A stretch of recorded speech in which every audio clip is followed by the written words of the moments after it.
Before money, there was barter. Imagine just for a moment, you're a farmer with a sack of rice, but you need a pot. You'd have to find a potter who not only has a pot to spare, but also needs rice at that very moment. This system, which we call barter, was simple, but honestly incredibly inconvenient. It relied on something called a double coincidence of wants, meaning both people had to want what the other had. But what if the potter needed salt, not rice? You'd then have to find someone with salt who wanted rice, trade with them, and then go back to the potter.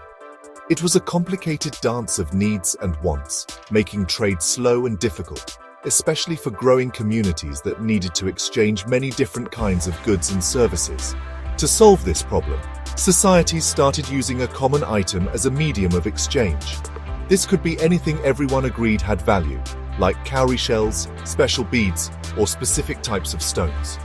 These items were better than bartering rice for pots because they were more portable, durable, and widely accepted.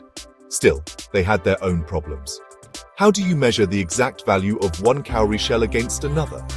How do you carry thousands of them for a large transaction? So a more standardized, portable, and easily divisible form of value was needed. This growing need for a reliable medium of exchange paved the way for the invention of coins, a revolutionary step in human economic history. Now, what about the ancient Indus Valley civilization? We've found thousands of their beautiful seals, carved with images of animals like bulls and unicorns alongside a script we still can't read. Many people wonder if these seals were a form of money. Were they used like coins to buy and sell things? The answer, for now, is no. Scholars believe these seals were more like identity cards or stamps used by merchants to mark their goods. They might have been used to show ownership, like a company logo today, rather than as currency. While the people of the Indus Valley had a highly organized society with extensive trade networks, we have no evidence that they used a metallic, coin-based currency system. The idea of using metal for exchange existed long before coins. Lumps of silver and gold were weighed and traded based on their purity and weight. But this still required scales for every transaction and trust that the metal was pure. The true innovation of coinage was the act of stamping a piece of metal with a symbol of authority, a king, a guild, or a city-state. This stamp was a guarantee. It certified the weight and purity of the metal, making it trustworthy. You no longer needed to weigh the metal every time. You could simply count the coins. This concept transformed trade, making it faster, more efficient, and possible on a much larger scale, heralding the dawn of a new economic era. India's journey with coinage begins around the 6th century BCE, a time of great intellectual and social change. This was the era of the Buddha and Mahavira, and the rise of powerful kingdoms known as the Mahajanapadas. It was in this dynamic environment that the first coins of India appeared. These were not the round, perfectly shaped coins we see today. They were irregularly shaped pieces of silver, often cut from a larger sheet of metal. What made them special were the various symbols punched onto their surface. Because of this manufacturing technique, they are called punch-marked coins. They represent India's first step away from barter and towards a monetized economy, a truly foundational moment in our history. The appearance of these coins is, honestly, fascinatingly rustic. They could be rectangular, square, or roughly circular with uneven edges. Instead of a single unified design, they were stamped with multiple separate symbols. These symbols were diverse and drawn from nature and the world around the people who made them. You might find a sun, a six-armed symbol, a bull, an elephant, a tree on a railing, or a hill with a crescent on top. Each symbol was punched individually, so no two coins are exactly alike. It is believed that different symbols might have represented different authorities, such as the local ruler, a merchant guild, or the official who checked the coin's quality. These symbols were not random decorations. They were a language of authority and trust. The sun symbol, for example, is often associated with imperial power, perhaps representing a powerful king or dynasty like the Mauryas. The six-armed symbol, often called the Shadara Chakra, is also thought to be a mark of a major ruling power. Smaller secondary marks might have been added by local moneyers or shroffs, money changers, to revalidate a coin as it traveled from one region to another. These coins are mentioned in ancient texts like the Buddhist Jatakas and Panini's Ashtadhyayi as Karshapana or Pana, confirming their widespread use in daily life for buying goods, paying wages, and collecting taxes. The Mauryan Empire, founded by Chandragupta Maurya and expanded by Ashoka, was instrumental in standardizing and propagating the use of these punch-marked coins across a vast stretch of the Indian subcontinent.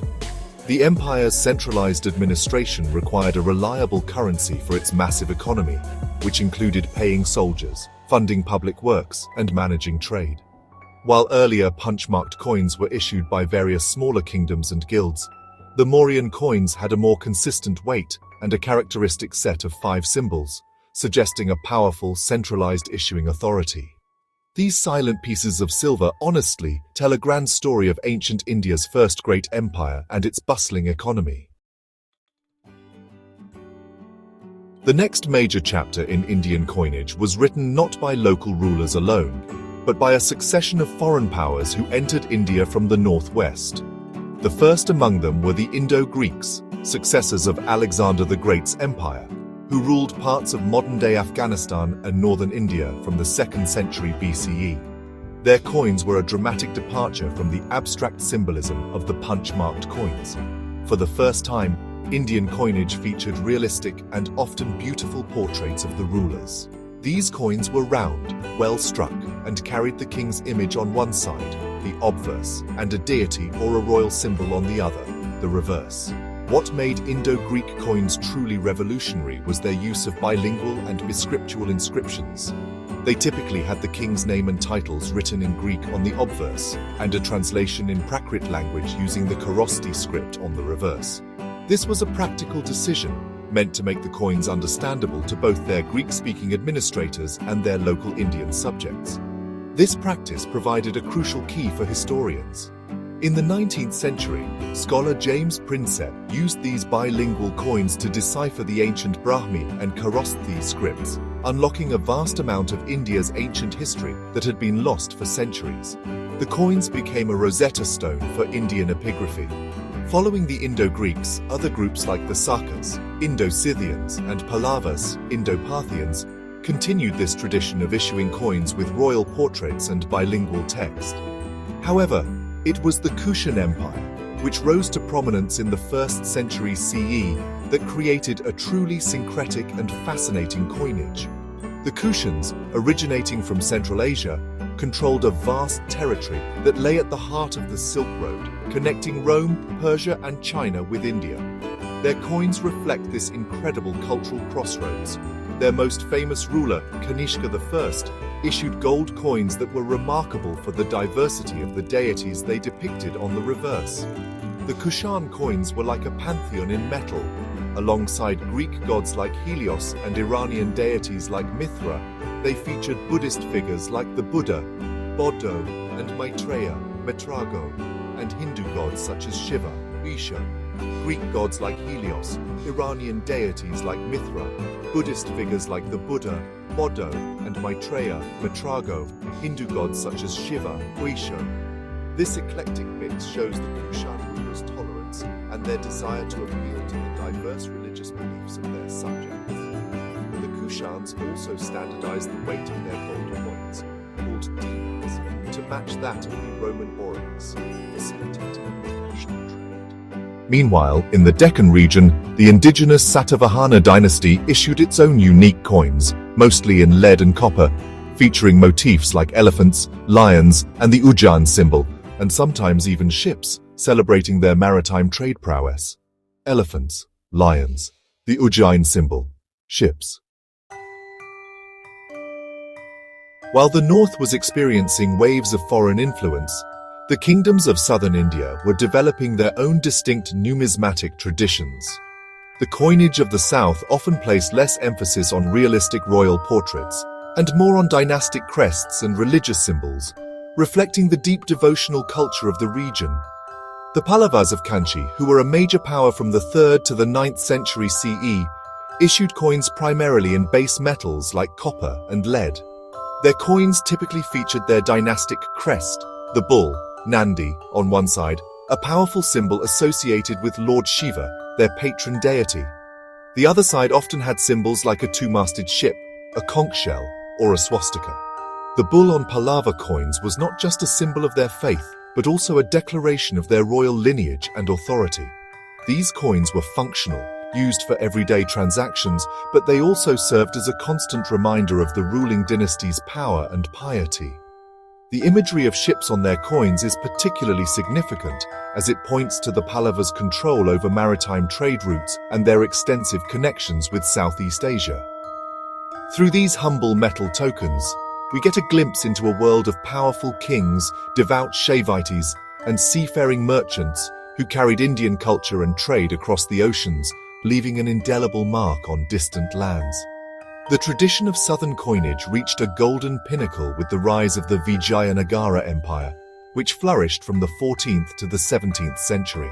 The Vijayanagara rulers presided over an immensely wealthy empire, and this prosperity was reflected in their prolific minting of gold coins.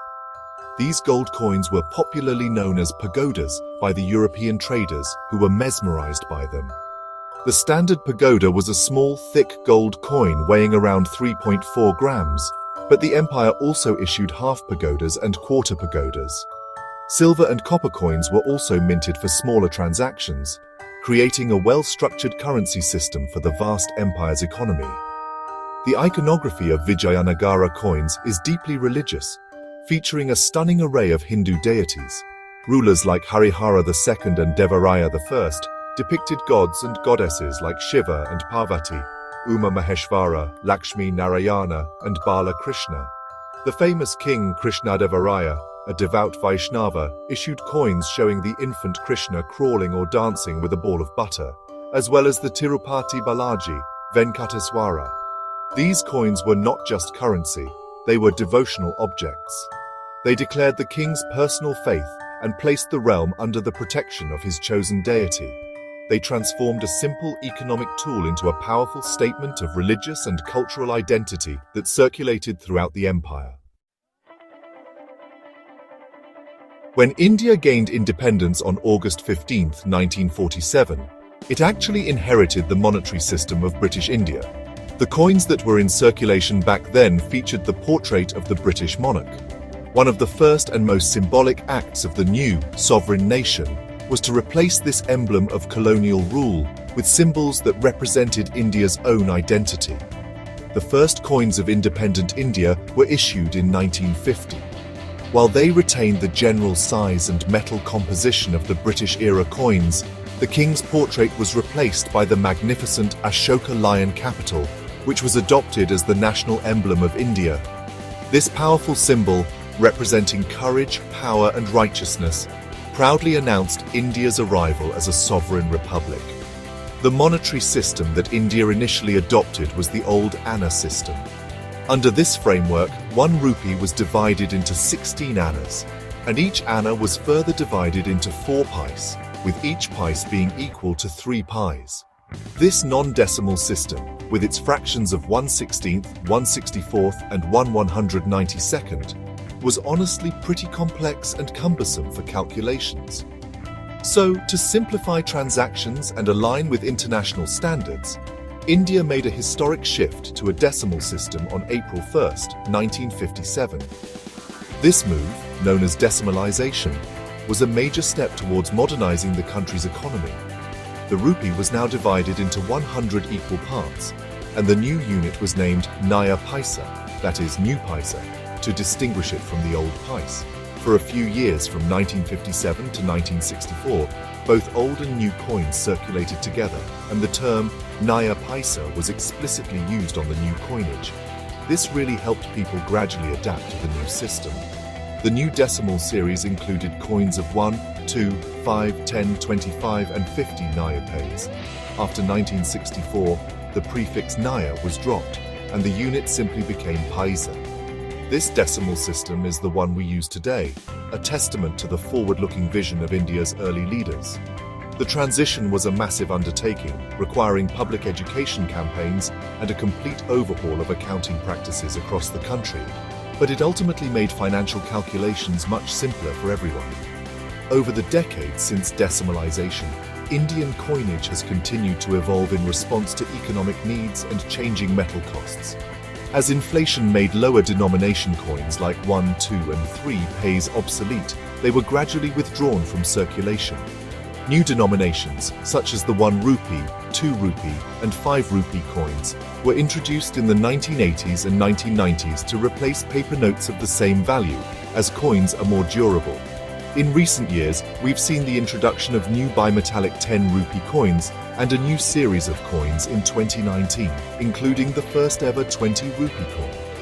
These changes really reflect the dynamic nature of India's growing economy. A question that often sparks curiosity is, how many coins have been made in India throughout its long history? It's a fascinating thought, but the simple answer is that we will never know the exact number. Trying to count every coin ever minted is an impossible task for several reasons. Firstly, for much of history, especially in ancient and medieval times, governments and mints did not keep detailed, centralized records of coin production that have survived to the present day. A king might order his mint to produce coins, but the exact quantity was often not recorded. Or if it was, those records, likely written on perishable materials like palm leaves or bark, have been lost to time. Secondly, the very nature of coinage involves constant loss and destruction. Over thousands of years, countless coins have been lost. They may have been dropped by travelers, buried in fields, or lost in shipwrecks at the bottom of the sea. Many coins were also intentionally melted down. When a new king came to power, it was common practice to recall the coins of the previous ruler and melt them to mint new coins bearing his own image or symbols. Furthermore, when the price of metal like silver or gold became higher than the face value of the coin, people would melt the coins to sell the raw metal for a profit, effectively erasing them from existence. Another major challenge is the decentralized nature of minting in many periods. While a large empire like the Mauryas or the Mughals had central control, many other eras saw numerous smaller kingdoms, local chieftains, and even powerful merchant guilds issuing their own coins simultaneously. Each would have had its own mints and production levels, creating a complex web of currency. To even begin to estimate the total number, one would need to know about every single one of these issuing authorities, where their mints were located, how long they operated, and their approximate output, information that is simply not available for most of history. Therefore, what numismatists and historians do is study the coins that have survived. They analyze large collections of discovered coins, known as hoards, to get a relative idea of what was common and what was rare. By studying the die patterns, the stamps used to make coins, they can estimate how many different dies were used, which gives a rough clue about the scale of production for a particular series. But these are just estimations and educated guesses. The true absolute total, encompassing every single punch-marked Kashapana, every Kushan dinar, and every Mughal rupee ever struck, is a number that is lost to history, hidden in the soil, the sea, and the mists of time. Archaeology is a field of constant discovery, and our understanding of Indian coinage is continually being reshaped by new findings that whisper stories from the past. Every year, archaeologists, and sometimes even ordinary citizens by chance, unearth coin hoards, ancient mint sites, and other artifacts that add new pieces to the puzzle of our numismatic history. These discoveries are not just about finding more coins. They often provide groundbreaking evidence about how coins were made, the extent of ancient economies, and the timelines of forgotten kings. They help us fill in the gaps left by written texts and give voice to the silent metal storytellers. One of the most exciting types of discoveries is that of coin molds. For a long time, it was believed that ancient Indian coins were exclusively made by striking a blank piece of metal with a die. However, archaeological excavations at sites like Rohtak in Haryana have unearthed thousands of terracotta coin molds, specifically for making coins of the Yaudaya tribe, who lived around the 3rd to 4th centuries CE. These were clay discs with multiple sockets, allowing for the mass production of coins through casting rather than striking. This discovery revolutionized our understanding of minting technology in ancient India, showing that different regions employed varied and sophisticated methods of production. Recent discoveries also continue to expand the known history of various dynasties. For example, finding a coin of a previously unknown ruler or a new coin type from a known king can completely alter historical timelines. A few years ago, a hoard of gold coins from the Gupta period was found in West Bengal, containing new varieties of coins from rulers like Samudragupta and Chandragupta II, showcasing new artistic motifs and titles. Such finds help us understand the geographic spread of a kingdom's influence and the evolution of its iconography. Sometimes, a single coin found hundreds of miles from its place of origin can provide concrete evidence of long-distance trade routes that were previously only suspected. Even chance discoveries by farmers or construction workers can be incredibly significant. A pot of coins unearthed while ploughing a field can be a time capsule, preserving a sample of the currency in circulation at a specific moment in time. For instance, a hoard containing both Kushan and early Gupta coins provide clues about the transition period between these two great empires. These new finds are crucial. They are physical proof that challenges old theories and provides fresh data for analysis. Each newly found coin, mold, or mint site is a direct message from our ancestors, allowing us to listen more closely to the economic and political heartbeat of ancient India. Coins are much more than just pieces of metal used to buy things. They are miniature documents, packed with information and symbolism, making them one of the most valuable sources for understanding our past. Each coin is a storyteller, a tangible piece of history that has passed through countless hands, witnessing the rise and fall of empires, the hustle of ancient markets, and the prayers of the devout. Their legacy is not just economic, it is deeply cultural, political, and artistic. By studying them, we can reconstruct entire worlds that have long since vanished, listening to the tales they have to tell about the people who made and used them. The political legacy of coins is immense. In an age before mass media, coins were the primary tool for a ruler to project his image and authority across his kingdom. When a king put his portrait on a coin, he was making a powerful statement: "I am the ruler." The titles inscribed on the coin, such as Maharajadiraja, King of Kings, reinforced this message.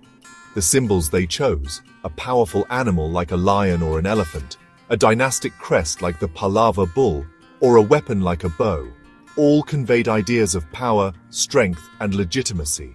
Coins were a form of propaganda, circulating a ruler's identity and ideology to the farthest corners of his realm. Coins are also a window into the religious and cultural soul of a society. The deities depicted on Kushan or Vijayanagara coins tell us which gods were worshipped and which faiths were patronized by the kings. The appearance of Buddha on a coin is concrete evidence of the importance of Buddhism, while the prevalence of Shiva and Vishnu imagery speaks to the strength of Hindu devotional traditions. The scripts and languages used, like the bilingual inscriptions of the Indo-Greeks, reveal the multicultural nature of ancient societies. Even the artistic style of a coin, whether it is the realism of the Greeks or the stylized abstraction of tribal coins, tells us about the aesthetic sensibilities of the time.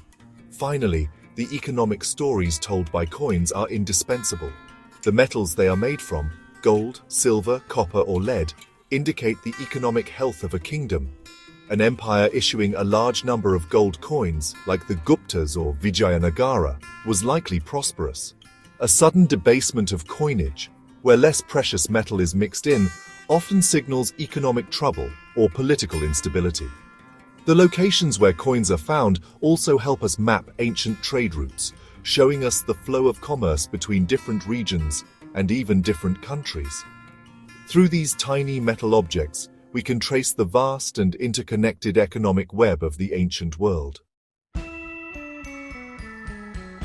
The journey of Indian coinage is a magnificent epic, stretching from the simple, irregular punch-marked pieces of the Mahajanapadas to the sleek, modern coins we use today. This evolution is not just a story about money, it is the story of India itself, told through metal. We began with the limitations of barter, which gave way to the innovative idea of stamping metal with a mark of trust. These early punch-marked coins, with their enigmatic symbols, laid the foundation for one of the world's oldest and most continuous numismatic traditions. They were the silent witnesses to the teachings of the Buddha and the administration of the Mauryan Empire. The arrival of rulers from the northwest, like the Indo-Greeks and Kushans, introduced new ideas, blending Hellenistic artistry with Indian themes. Their coins gave us realistic portraits of kings and a pantheon of gods, creating a vibrant, multicultural currency that facilitated trade along the Silk Road. In the south, powerful indigenous empires like the Pallavas and Vijayanagara used coins to express their deep faith, stamping them with dynastic crests and images of their beloved deities. The golden pagodas of Vijayanagara, in particular, remain a shining testament to the wealth and piety of medieval southern India, a treasure for both the merchant and the devotee. The dawn of independence in 1947 marked another pivotal moment, as the symbols of colonial rule were replaced by the Ashoka lion capital, a proud declaration of India's sovereignty. The subsequent shift to the decimal system was a crucial step in modernizing the nation's economy for a new era. Today, the coins in our pockets continue this long legacy. While they may seem ordinary, they are the descendants of a 2,600-year-old tradition. Each one is a product of this long historical journey, shaped by economic needs, technological advancements, and the ever-changing cultural and political landscape of the subcontinent. From a piece of silver stamped with a sun symbol to a modern 10-rupee coin, every coin is a pocketful of history. It connects us to the ancient merchant negotiating a deal in a bustling bazaar, to the Greek king immortalizing his face in silver, to the Vijayanagara devotee offering a golden coin to his temple, and to the leaders of a newly independent nation forging a new identity. The coins of India are not just currency, they are storytellers, artifacts, and symbols that carry the weight of centuries. They remind us that even in the smallest of objects we can find the grandest of histories, a tangible link to our rich and diverse past.